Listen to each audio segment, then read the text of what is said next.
C'est ici, à la Villa Palm Beach, que se déroule ce que la Croisette appelle la soirée des Belges. Le lieu est prestigieux, même la Flore s'est mise sur son 31. Cette année, l'événement a été baptisé Belgium United. On a mis tous nos efforts cette année-ci sur une seule et unique soirée. Voilà, avec le thème de rassembler la Belgique, je pense que la Belgique est rassemblée, en tout cas ça m'a l'air. Voilà, on a des francophones, des néerlandophones, beaucoup d'étrangers aussi. Et ça fait plaisir de voir que même les étrangers s'intéressent de plus en plus à la Belgique. Il y a une grande communauté belge ici à Cannes et c'est important de se réunir en toute simplicité, du nord, du sud, réunis dans le sud de la France. C'est finalement un symbole assez sympa. Oui, je m'amuse. L'ambiance est là, il y a beaucoup de monde, donc vraiment c'est super. Il y avait donc des Belges, mais aussi des célébrités internationales, Grishka Bogdanov, Ivana Trump et Massimo Gardia, Xavier Delarue et Tatiana Laurence, Samina Seri et plus belgo-belge, Guillaume Gillet. Le joueur du Sporting d'Anderlecht était même en train de manquer la finale de la Coupe de Belgique de football.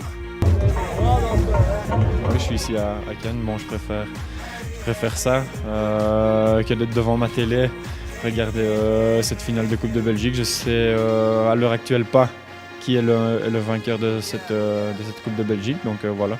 Dans ce genre de soirée à Cannes, on est entouré de célébrités.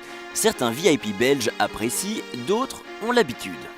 Oui, c'est quelque chose qui me plaît.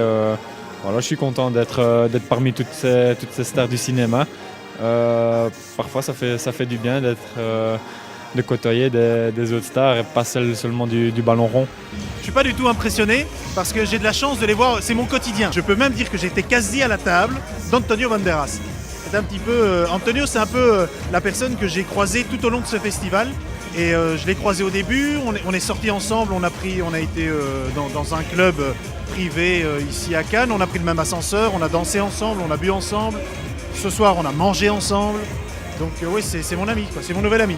C'est rigolo. J'aime bien dire que ce sont mes amis, mais voilà, ils savent pas qui je suis, mais c'est pas grave. C'est l'heure de faire un petit tour de table. Cher VIP belge, êtes-vous du genre à finir la soirée en train de danser sur les tables? Ah non, je suis pas comme ça. Je m'amuse et on fête, mais toujours tranquille et pas sur les tables, non.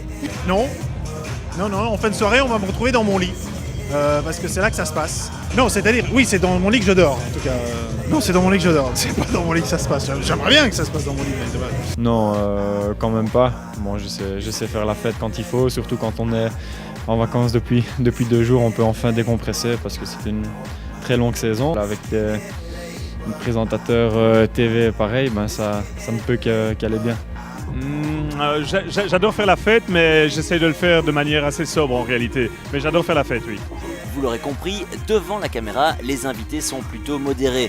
Une star qui l'est souvent beaucoup moins, c'est Samina Seri. L'acteur français a passé une semaine mouvementée ici à Cannes avec, une fois de plus, un passage par la case commissariat. Ouais, parce que tu tombes sur des mecs qui te cherchent et qui ont envie que tu glisses. Et puis machin, moi j'ai pas envie de rentrer dans les détails, on a gagné. On leur a fait voir encore à ces pourritures là que ça suffit quoi. Ça suffit de salir le nom de Samina Seri et de mon pauvre fils, mon bébé qui fait un sport-études de hockey sur glace là-bas à Grenoble, qui est beau comme un dieu, qui sauge du 45, qui mesure 1m88 et ça suffit quoi, ça y est, arrêtez. Parce que sinon, moi aussi je vais vous faire voir comment les mots m'y s'ouvrent et je vais m'attaquer et vos enfants ils vont se battre à l'école comme mon fils il s'est battu. Stop, laissez-nous tranquilles. Allez, ça suffit. Enfin bon, parlons de choses plus gaies. La soirée est un succès, les gens s'amusent et les organisateurs sont contents. J'estime qu'à l'heure qu'il est, effectivement, pour moi c'est un sexy, c'est un succès réussi, quel lapsus. Pardon. Les fêtards ont pu compter sur DJ Psar et DJ Septic, des Bruxellois, pour encore faire monter l'ambiance d'un cran. Sans aucun chauvinisme, on peut dire que ce soir, les Belges ont mis le feu à la Croisette.